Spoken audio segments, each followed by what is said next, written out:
The Minnesota State Fair is a lot of noise, a lot of people. For some people, a lot is just way too much. But this year, for the first time, the State Fair is taking steps to truly be the great Minnesota get-together for everyone. Is there someone in your family who feels overwhelmed by all the sights, sounds, and smells at the State Fair? This year, there's a less stimulating day just for them. Plan to visit on Monday, August 28th. On the Kidway from 9 to 11 and on the Mighty Midway from 10 to noon, lights and noises will be minimized. The flashing and beeping and loud music on the rides, games, and other attractions will be turned way down or turned off completely. Less will be more for those with sensory processing sensitivities. So get in on the fun at the State Fair. Moms, dads, caregivers, take note. That's Monday, August 28th from 9 to noon. See you there. The best healthcare is there in ways big and small. There when we most and least expect it. We may not see it, but we feel it. It lets us know we're not in this alone. Everyone deserves a healthcare partner who never quits. One who's there for what matters. United Healthcare. There for what matters. It's not just another day in your life. Things are changing for the better. At Comcast, we see those changes, and we're thinking about how we use technology today to live, work, learn, and play.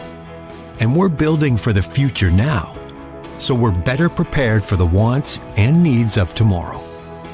That's why Comcast is rolling out multi-gig internet speeds to more than 50 million homes and businesses before the end of 2025, making our already industry-leading network even faster, smarter, greener, and more reliable.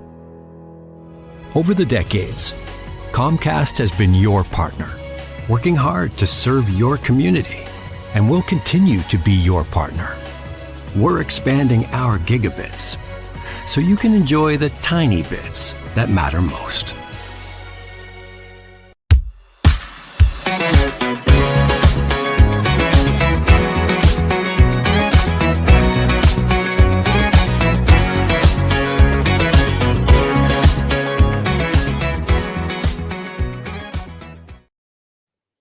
Hey y'all, welcome to the Financially Fit Podcast.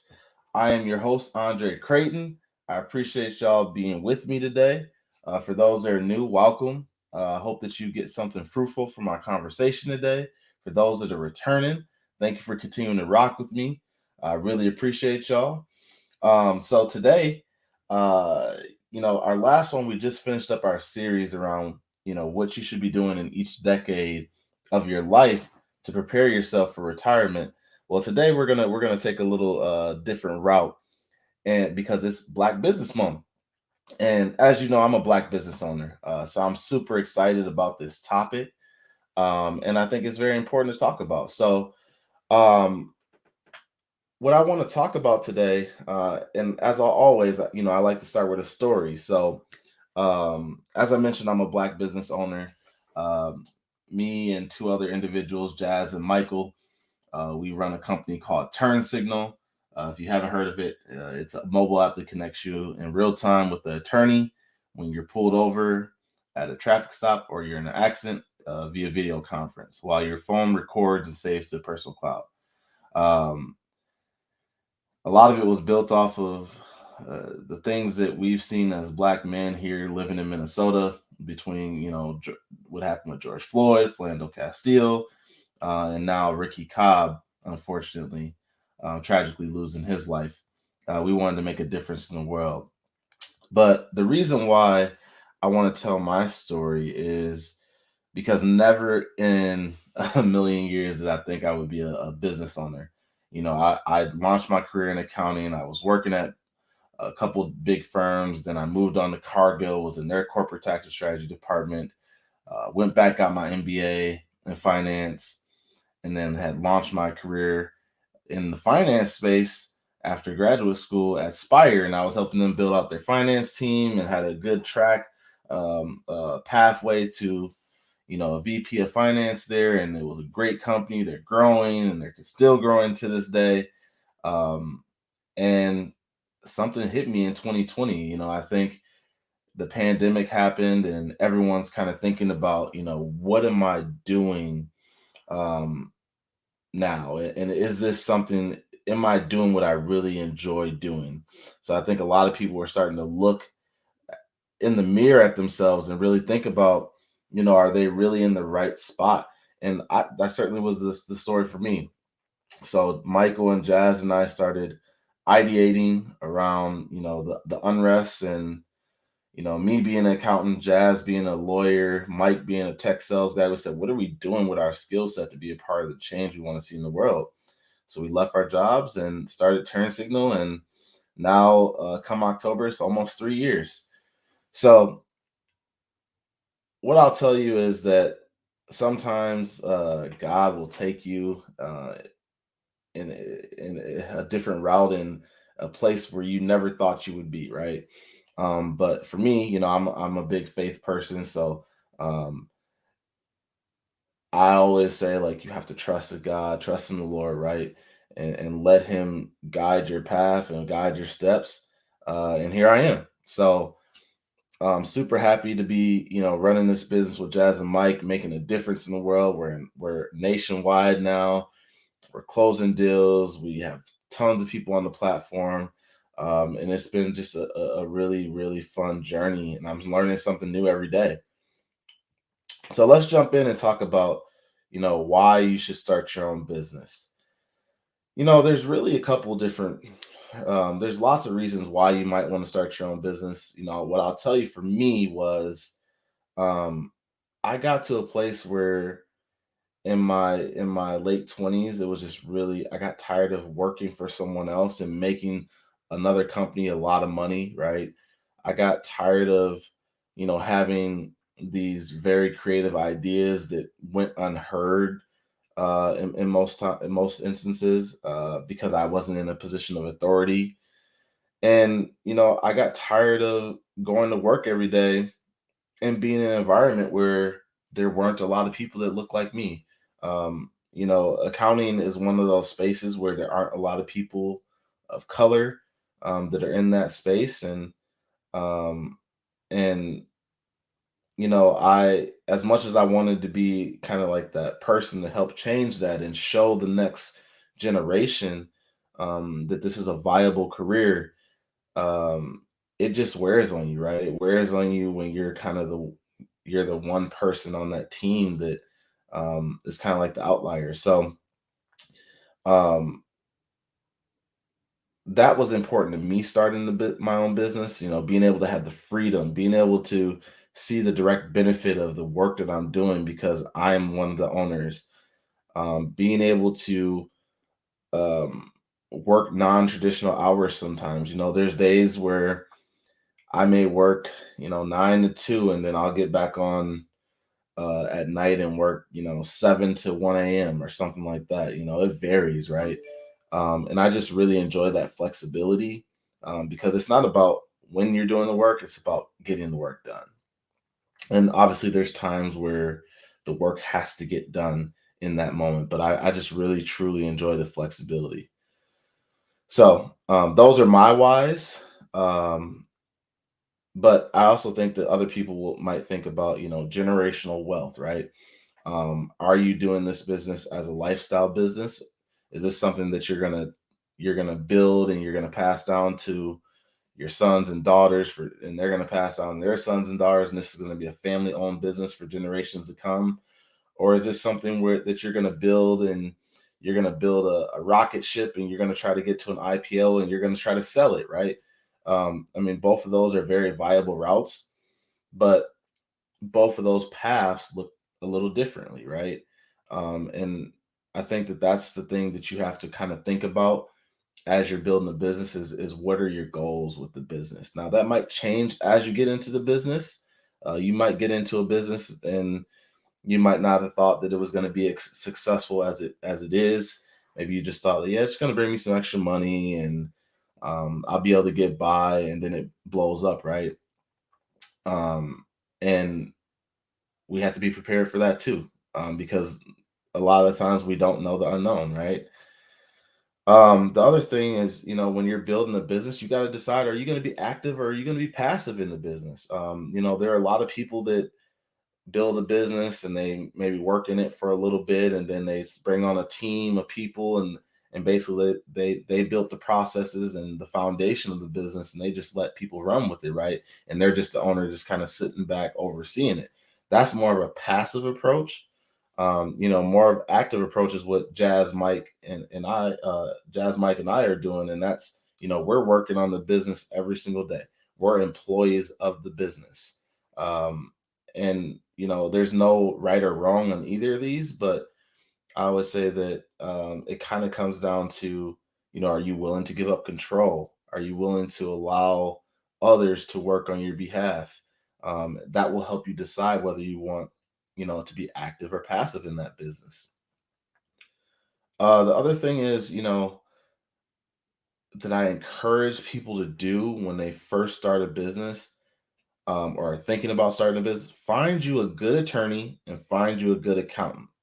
That's so important, because you're going to want to set up, the legalities of your business correctly, the structure, the bylaws, all of those things. Like, you're going to want to make sure that those things are set up correctly from the start.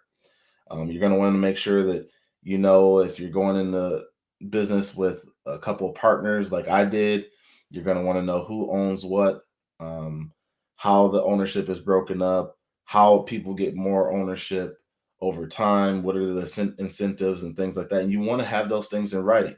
You know, Jazz and Michael and I are great friends. We've been friends for a long time, um, and while I trust them and I love them, we have those things in place because we want to protect not only ourselves, we want to protect our friendship, right? We don't want our friendship being ruined over um, a misunderstanding of that I heard something differently from an equity standpoint, or how we were structuring things. When it's in writing, there's no question. So that's going to be very important. And then also like I said, get yourself a good accountant, because one of the biggest things that kill a lot of companies is not filing your taxes. Um, if you don't file your taxes, you're going to receive, a notice, and they're going to try to give you interest and penalties and things like that. But over time, if you can't pay those taxes, they're going to close. They're going to come and close your business down and take what you got for assets. So it's so important to make sure that you have an accountant, so you set yourself up for success from jump. Make sure you have good financials that make sense, that are true to gap. Those are all so important. And then make sure you register with the Secretary of State. That's going to be important. Make sure that you are able to go, and whatever the name of your business is, make sure you register it and you're in good standing every year. You have to do a renewal every year with the state. That's very important. Uh, Make sure, if you have a logo or you have an idea that's very unique that no one else is out there is doing, that you're pioneering, make sure that you trademark your logo. Make sure that you patent your idea if it's patentable. Those are some of the things that are going to be very important, to protect yourself in your idea and your creativity. Define a good business plan. You want to be able to have a good marketing strategy, a good sales strategy, a good financial strategy, a good budgeting strategy, all of those things. Because if you can define what your business is doing and you have a good business plan, you're on the pathway to being able to build a very, very successful enterprise. So that's so important, just to take the time to define a business plan and understand that that business plan is going to change over time. Uh, we had someone once tell us, when we were starting Turn Signal, that um, when we were building the app the first time, we wanted it to be great and perfect from the jump. And someone once told us, do not let perfection get in front of progress. And that's something that still sticks with me today. Don't let perfection get in front of progress. because if you're sitting there trying to perfect something and get it perfect before you introduce it to the market, you're already behind the 8 ball. But if you can get something out there and it's the best product of your capability or best service of your capabilities currently, you're going to get a lot of feedback from the market. The market's going to tell you in what direction you need to go with your product or service to hopefully move towards that perfection that's going to get you more sales. So do not let perfection get in front of progress. It's so important as you are thinking about building your business. Okay. Once again, it's Black Business Month. I'm a Black business owner. I'm super excited about this topic and all supporting a lot of Black businesses this month. For those that don't know, there's over 3 million Black businesses in the U.S. and Black businesses account for about $200 billion of revenue across those businesses, which is insane. So what I want to encourage you all to do in Black Business Month, we have 11 days left. So for the next 11 days, I'm giving you guys an actionable. I want you to find a Black business every single day to support, whether that's a coffee shop, whether that's you're buying clothes for your kids going back to school. There are tons of Black businesses in all the spaces that we spend money on a daily basis. So I'm encouraging you all to find a Black business to support. Okay. Once again, I'm your host, Andre Creighton. Thank you for being here with me today. As I always say, it's not about how much money you make. The power is in how much money you keep. Thank you for rocking with me. See you later.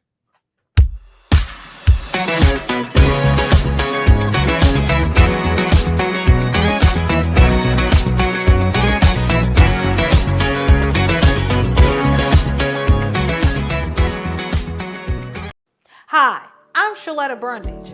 I'm a media personality, podcaster, and a business owner. But my most important role is mom.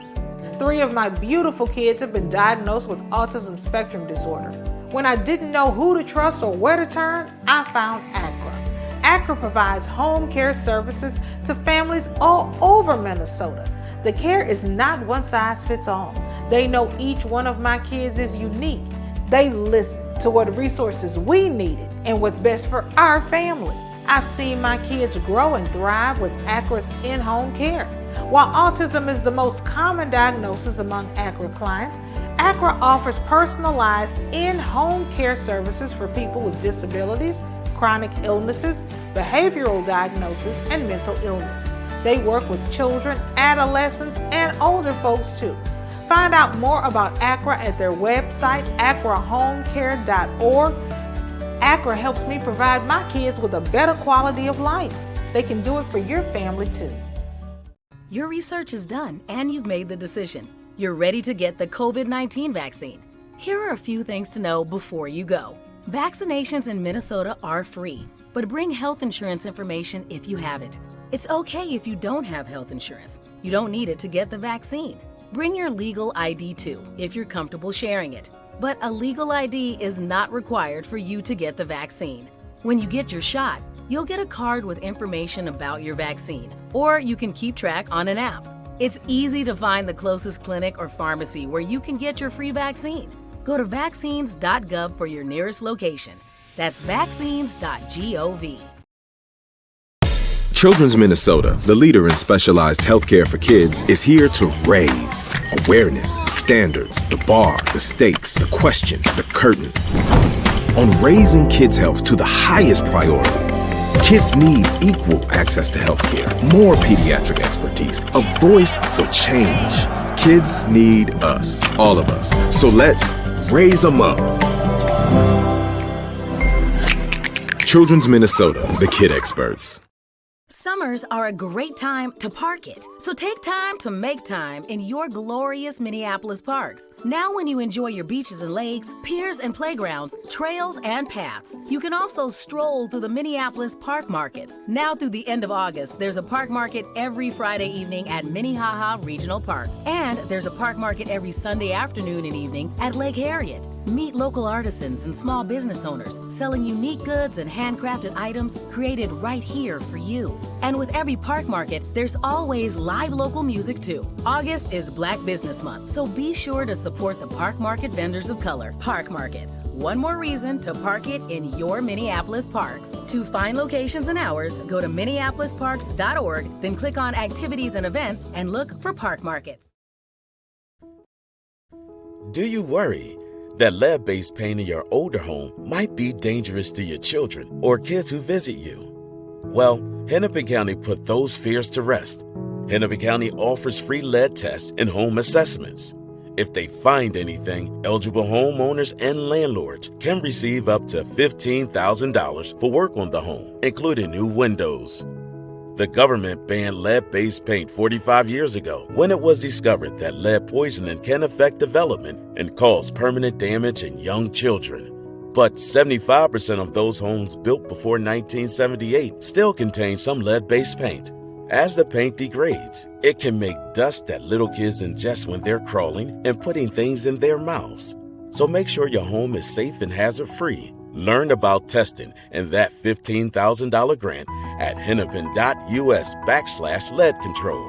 That's hennepin.us/lead control. You know Shaletta makes you laugh, but did you know Shaletta Brundage can also make you think and boost your business? Media personality, activist, and comedian Shaletta Brundage founded Shaletta Makes Me Laugh to celebrate and share the best of Black culture. It's a podcasting platform. You can download 10 weekly podcasts hosted by African-American subject experts at ShalettaMakesMeLaugh.com or wherever you find your favorite podcasts. ShalettaMakesMeLaugh.com is also a production house, creating broadcast-quality commercial content. And Shaletta and her team of storytellers create powerful promotional campaigns to get businesses the brand awareness they're looking for. Some of Minnesota's top businesses trust Shaletta, and you can too. Get out the word about your events and products and get in front of communities of color with ShalettaMakesMeLaugh.com. She's got the power to help your business.